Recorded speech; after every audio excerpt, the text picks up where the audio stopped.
While you're weaving, I'm going to be coming around to your table and I'm going to use a hole puncher, and I'm going to punch 2 holes in the bottom of your dream catcher and 1 hole at the top. After you are done weaving your center circle, you're going to pick out 1 last piece of yarn, and we're going to create the feathers and the beads that hang off the bottom. So you want to find the spot where we punch 2 holes. You're going to take a piece of yarn, you're going to stick it through the back of 1 hole, and then take the other end and stick it through the back of the other hole, and then pull them through so they hang down in front of your dream catcher just like this.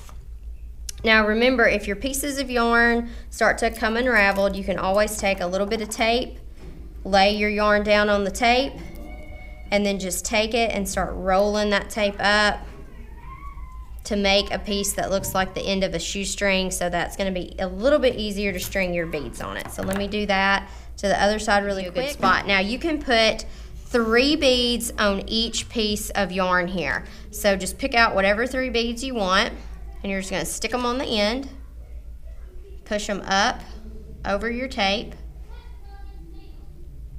onto your yarn,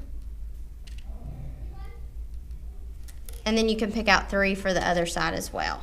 Now in your tray you will also have some feathers, so you can pick out 2 feather colors, and we're just going to take our yarn and we're just going to tie our yarn in a knot to the end of our feather. So I'll just take it and loop it around. Now again, it's tough to tie knots as a 3rd grader, so if you need some help you can just let me know. Tie a knot, and I'm going to trim off the extra string. I'm going to do the same thing, and notice I'm trying to tie my knots down close to where the feather starts. Tie it again. It's easy to slide your yarn up and down the stem of the feather, so pull it really tight and you can slide it down to where the actual feather starts. Trim that off.